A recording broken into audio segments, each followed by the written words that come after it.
Bienvenue à cette nouvelle rencontre de l'école des disciples, le rendez-vous qui a vocation à encourager, à conseiller, à orienter, à motiver sur la relation avec Dieu. Nous sommes là aujourd'hui pour une nouvelle leçon et nous rendons grâce au Seigneur qui rend cette rencontre possible, bien sûr, parce qu'elle a été heurtée à tellement de difficultés, mais voilà, finalement, le Seigneur a triomphé. Et nous pouvons aujourd'hui aborder ce sujet qui a été annoncé depuis, à savoir, qui est Dieu pour toi? Qui est Dieu pour toi? Ça peut sembler surprenant, mais nous allons nous rendre compte pendant que nous évoluons que la question vaut la peine d'être posée. Lorsque nous lisons la Bible, et nous avons déjà pris cette habitude, de pouvoir, n'est-ce pas, donner à Dieu des qualificatifs, Jéhovah Nissi, Jéhovah El Shaddai, Jéhovah Jireh, Yahvé Rapha, Sabaoth. Ce que nous semblons oublier, c'est qu'en réalité, ces appellations partent quelque part des expériences que les gens ont faites avec Dieu, c'est-à-dire l'Éternel s'étant révélé mon pourvoyeur, je peux donc l'appeler l'Éternel mon pourvoyeur. Le Seigneur m'ayant délivré, je peux l'appeler l'Éternel qui me délivre. Le Seigneur m'ayant guéri, je peux l'appeler l'Éternel qui me guérit. Et voilà, à partir des expériences que les hommes ont faites avec Dieu, ils ont pu donner un qualificatif à Dieu partant d'une expérience. Parce qu'en réalité, notre Dieu est le Dieu des expériences. C'est pas juste le Dieu des histoires, c'est pas le Dieu des fables, c'est le Dieu des expériences et nous appelle à vivre avec lui et il se révèle à nous à travers des expériences justement. C'est vrai, il se révèle à nous à travers la parole, mais en réalité nous touchons la réalité de qui il est à travers des expériences. La parole nous donne une idée, la parole nous oriente sur ce qu'il veut, sur ce qui lui plaît, mais pour le découvrir dans ses faits, dans sa capacité, dans son étendue, c'est justement dans les expériences que nous passons avec lui. C'est pour cela que lorsque nous lisons la Bible, nous comprenons que parfois il peut nous soumettre à des épreuves, bien sûr, pour qu'à travers ces épreuves, il nous révèle un aspect de lui. C'est aussi pour cela que face à la tentation, face aux oppressions, il intervient également pour que nous le découvrions. Plusieurs ont vu leur foi en Dieu grandir au fil des expériences qu'ils ont faites avec Dieu. Et voilà, ils ont appris maintenant à comprendre Dieu au-delà des Écritures, partant des expériences qui a bâti leur foi.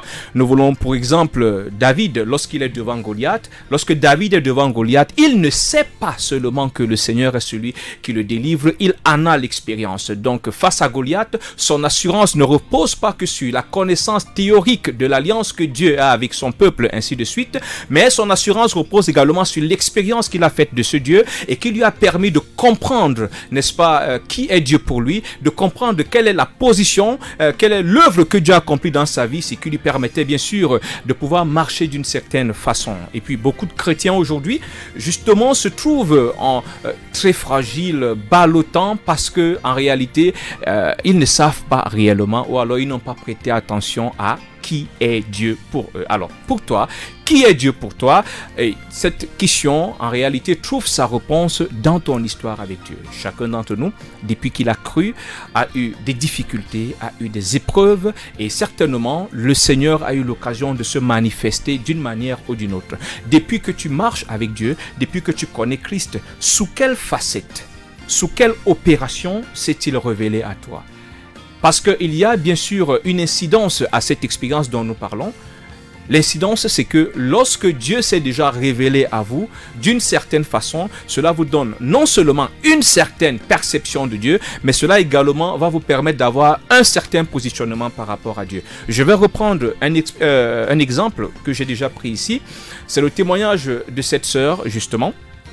Je vais prendre ces deux sœurs parce que c'est plus ou moins le même domaine et ça fait partie des problèmes que nous rencontrons aujourd'hui.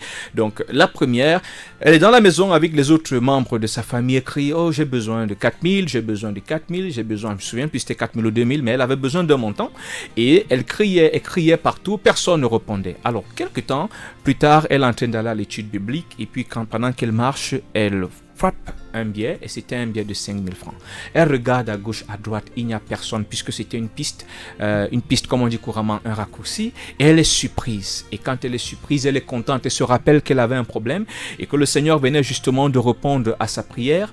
Et voilà. Maintenant, moi je me rappelle quand j'écoute son témoignage, elle était très contente et c'est l'erreur que nous commettons, c'est que lorsque nous avons vécu un fait heureux, un fait réjouissant, un fait satisfaisant avec Dieu, nous avons surtout cette hâte à aller justement rendre témoignage témoignage. Le témoignage en soi n'est pas mauvais, mais en réalité, c'est la leçon que nous tirons de l'expérience ici qui fera notre richesse, qui fera notre force. Pas juste l'émotion que cette expérience a donnée. Donc, quelques temps après, cette sœur se retrouve dans les difficultés et elle recommence à s'inquiéter, à appeler à gauche, à droite. Je lui pose la question, Dieu ne t'a-t-il pas révélé qu'il est le Dieu qui répond à tes besoins sans passer par quelqu'un? Et vous voyez, on a plusieurs expériences comme ça qui devraient normalement forger notre perception de Dieu, mais également forger, recadrer notre position par rapport à Dieu face aux situations. Mais malheureusement, nous ne prêtons pas attention. Nous sommes beaucoup plus emportés par le côté émotionnel, par le côté satisfaisant, par le côté joyeux. Nous perdons, n'est-ce pas, la substance. La deuxième expérience, c'est toujours une sœur qui a un problème et puis il lui faut un téléphone. Et puis un jour, elle se lève et dit, voilà, c'est Dieu qui va m'offrir mon prochain téléphone. Pendant qu'elle est en train de cheminer, il se trouve un jour, elle vient, un signal, voilà, elle a trouvé une somme d'argent dans son porte-monnaie. Et quand elle trouve cet argent dans son porte-monnaie, elle raconte à son dirigeant de lui dire, non mais écoute, on va faire simple. Pour commencer, essaye d'abord de te rassurer qu'il n'y a personne dans la maison qui a perdu cet argent.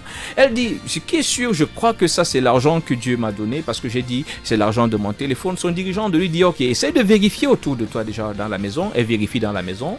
Elle dit rien, personne ne reconnaît avoir perdu d'argent. Son dirigeant dit, maintenant étape 2, tu vas au niveau de l'entreprise. Tu te rassures qu'en réalité cet argent n'est peut-être pas une commission qu'on t'a chargé de faire et que tu as oublié, peut-être c'était le reliquat parce que nous parlons là de 70 à 75 000 francs.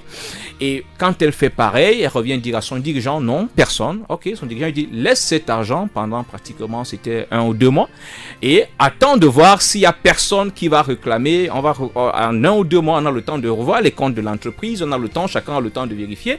Et voilà, au bout de cette période, personne n'avait justement reconnu cet argent. Il faut rappeler que cette sœur, elle a eu, n'est-ce pas, cette grâce que le Seigneur lui avait interdit de mendier. Parce qu'elle avait cette habitude qu'elle mendie, elle va appeler à gauche, à droite, raconter des histoires. Et le Dieu qui le lui a interdit lui permet donc d'avoir une expérience. Et quand elle a cette expérience, plus tard, le Seigneur lui rappelle cette interdiction de ne plus être cette personne qui, quand elle a des problèmes, elle va écrire à gauche, à droite, toute la République saura qu'elle a des problèmes. Et voilà. Donc, maintenant, suite à cette expérience, je me rappelle quand je suis au courant et que je me rends compte que cette sœur se retrouve encore en train d'avoir des problèmes et elle commence encore à demander, eh bien, comment est-ce que je vais faire ainsi de suite? Moi de lui rappeler, mais est-ce que tu te rappelles, Dieu ne t'a-t-il pas montré qu'il est celui qui peut faire apparaître de l'argent pour toi?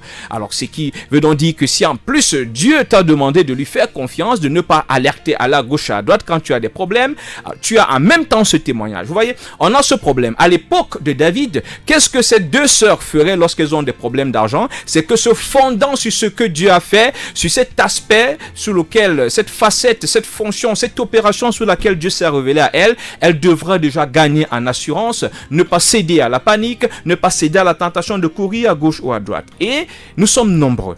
Nous sommes nombreux à agir comme ses sœurs.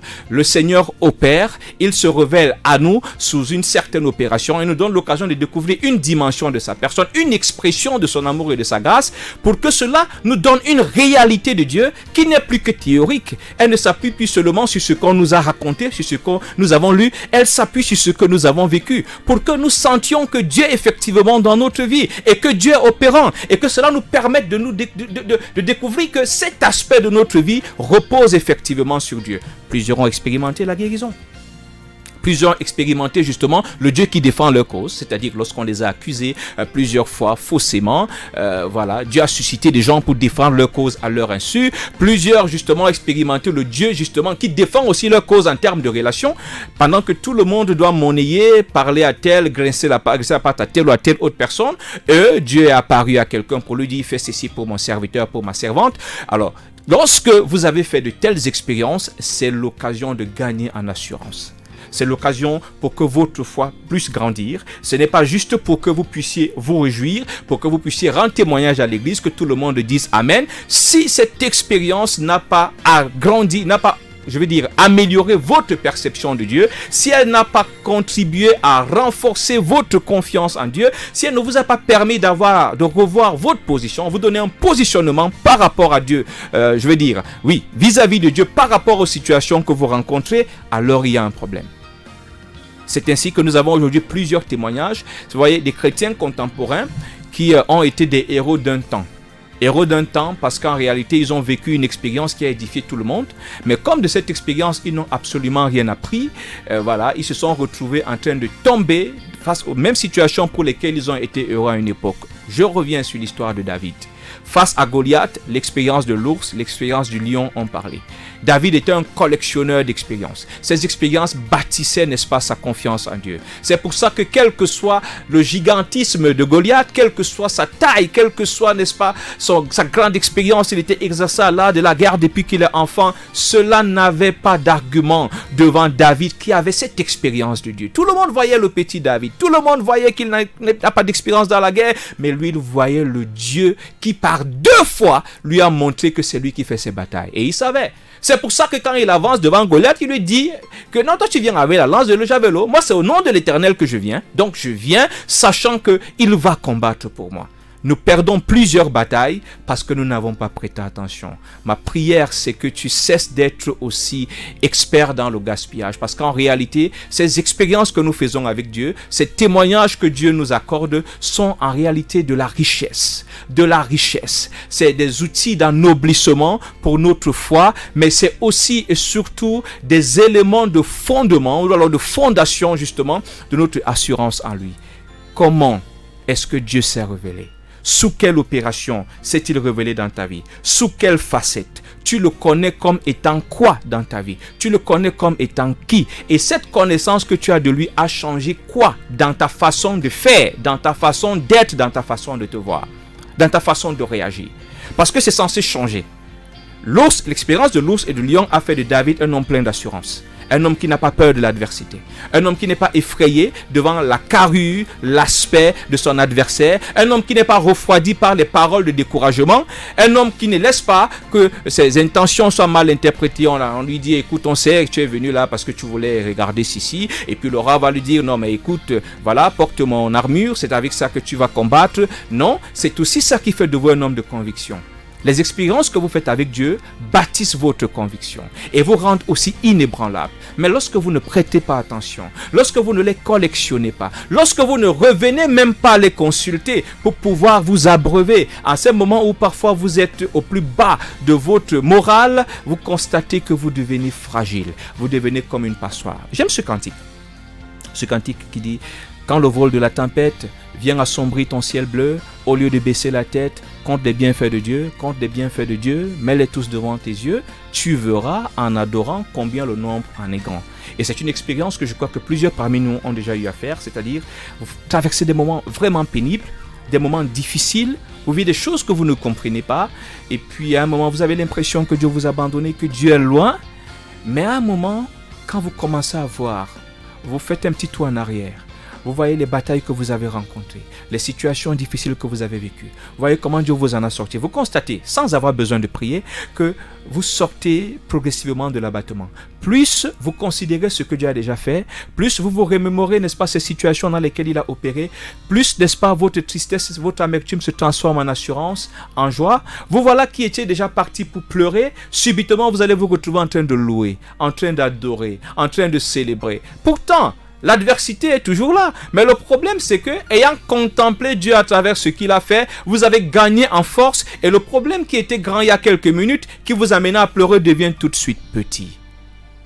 Prêtons attention. Évitons le gaspillage. Qui est Dieu pour toi? Qui est Dieu pour toi? Quand tu dis aujourd'hui Jéhovah Jireh, c'est une expérience que quelqu'un a faite avec Dieu. Alors s'il fallait aujourd'hui que tu parles peut-être à tes enfants, que tu parles à tes disciples, tu leur présenterais Dieu comme qui? Parce que aussi, malheureusement, nous continuons aujourd'hui à présenter Dieu à travers les histoires des autres uniquement. Ce n'est pas mauvais, mais en réalité, nous commençons par les histoires des autres et nous finissons par avoir notre propre histoire. Notre propre histoire. C'est aussi pour cela que nous avons beaucoup de difficultés aujourd'hui vraiment à être efficaces dans l'évangélisation, parce qu'au lieu d'être des témoins, nous sommes devenus des conteurs de ce que Jésus a fait avec Marie de Magdala, des conteurs de ce que Jésus a fait avec la femme qui avait la perte de sang, les conteurs de ce que Jésus a fait à une époque où même nos arrière-grands-parents n'ont pas vécu. Et c'est pour ça que lorsque c'est avec de telles choses, une telle approche que vous allez vers les gens, surtout les gens qui ont une certaine connaissance, parce que c'est pas toujours la bonne connaissance qu'ils ont, Ils ont tout fait de vous faire comprendre que la Bible est un livre dépassé et que vous leur contez des histoires des Juifs et que vous êtes africain. Et c'est tout à fait normal, quelque part, qu'ils ne se sentent pas concernés parce que vous êtes devant eux, mais vous leur parlez d'un Philippe que vous-même, ni vos grands-parents n'avaient jamais connu. Non, l'histoire de Philippe avec Dieu vous permet de voir comment est-ce que Dieu a marché, comment Dieu peut marcher avec les hommes pour que cela développe en vous, n'est-ce pas, cette envie, cette passion, cette motivation à expérimenter ce Dieu. Et puis, quand vous aurez fini de parler de l'histoire de Philippe, il faudrait qu'on parle également de l'histoire de Ngongan, qu'on parle de l'histoire de Tafak, de l'histoire de Bidiek, de l'histoire de Bichoka, et que justement, lorsque vous êtes un pays bassard et que vous commencez à dire, n'est-ce pas, ce que Dieu a fait pour vous, Bidiek, qu'on se rende compte que quand vous avez fini de parler du juif qu'on appelle Philippe, vous êtes maintenant en train de parler de Bidiek qui est bassard à ses contemporains bassards. Il faudrait que Dieu soit effectivement cette expérience quotidienne, bien-aimée. Que ce ne soit pas juste une histoire. C'est aussi pour ça que quelque part nous manquons de conviction. C'est aussi pour cela quelque part nous manquons de fondement. C'est aussi pour cela que les situations nous ébranlent facilement et que parfois on cherche des versets. On commence à chercher des versets bibliques comme si c'était des formules magiques. Lorsqu'on a subi des coups, il y a des croyants, c'est là, ils commencent à dire, ok, Daddy, s'il te plaît, essaie de m'envoyer un verset où on dit que le Seigneur te délivrera. Il a besoin d'un verset. Il est chrétien depuis 4 ans. Il est chrétien depuis 10 ans. Il est chrétien depuis 15 ans, depuis 20 ans, mais là, face à la difficulté, il a besoin d'un verset. Ça veut dire que depuis 10-15 ans, il n'a pas encore eu une expérience de Dieu qui lui permette d'avoir assez de conviction, assez d'assurance pour parler à la situation. Parce que je nous rappelle que David a parlé à Goliath. David a manifesté sa foi à Goliath. Elle était dans son cœur et il le lui dit.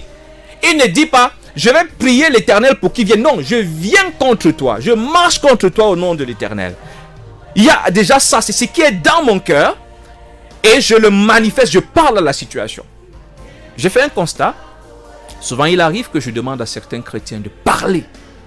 Je leur dis non, je ne te demande pas de prier Dieu. Je te dis de parler à cette situation. Je te dis de parler à ta propre vie. De parler à ce qui est en train de t'abattre. Et ce que j'ai constaté sur 10 chrétiens qui sont soumis à cet exercice, vous allez vous rendre compte, et j'ai constaté qu'il y a au moins 7, sinon parfois 8 qui vont commencer. Seigneur, je ne t'ai pas dit de dire Seigneur. Non. Tu as expérimenté le Seigneur. Tu as la connaissance de la parole. Tu as cette expérience que tu as fait du Seigneur. Parle à la situation qui est devant toi. C'est ce que David a fait. David a parlé à Goliath. Et ça, c'est justement parce que nous sommes malheureusement négligents. Nous n'allons pas monopoliser la parole, nous allons vous permettre, peut-être qu'il y a des gens qui ont des questions ou des préoccupations, vous pouvez les envoyer par SMS ou WhatsApp au plus 237 657 45 66 23. Plus 237 657 45 66 23. Appel direct, je parle autant pour moi, WhatsApp et SMS, voilà. Donc vous nous écrivez, vous nous dites depuis quel pays, depuis quelle ville vous nous écrivez. Cela nous permet bien sûr aussi de répondre, éviter d'abréger pour que nous puissions justement lire votre message. 657 45 66 23. Nous vous laissons aussi le temps de faire, n'est-ce pas, une synthèse de tout ce qui a été dit jusqu'ici. Nous vous donnons donc ces petites minutes pour la synthèse, mais aussi pour vos questions et vos préoccupations.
Nous voulons aussi profiter pour rappeler que l'école des disciples, ce n'est pas seulement lorsque nous nous retrouvons ici. L'école des disciples, c'est aussi sur WhatsApp et sur Telegram.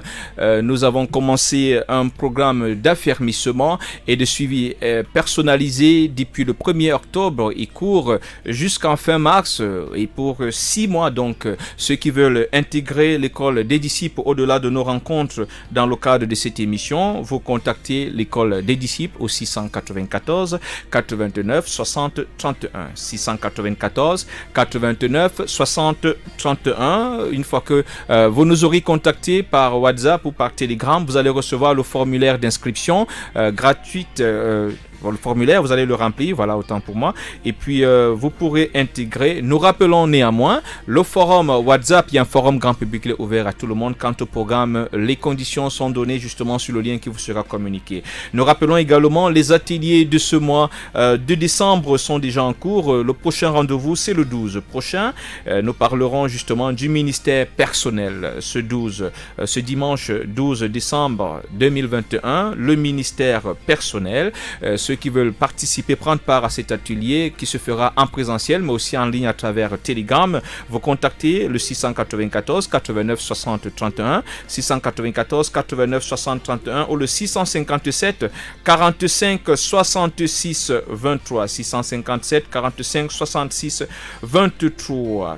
Qui est Dieu? Pour toi, nous voulons justement que, au-delà bien sûr de tout ce qui pourrait peut-être avoir choqué, avoir peut-être affecté quelqu'un, que nous retenions l'urgence, l'importance pour nous de pouvoir prêter attention au-delà des émotions, aux expériences que nous avons avec Dieu, pouvoir tirer, n'est-ce pas, la substance qui est, n'est-ce pas, ce témoignage, ce fondement sur lequel nous allons nous appuyer. Faisons comme David qui a appris de l'expérience de l'ours, qui a appris de l'expérience du lion, et puis prenons justement ce que nous avons appris pour en faire une force qui va nous permettre désormais face aux situations de ne pas trembler, mais de tenir ferme dans l'assurance, tenir ferme dans notre conviction.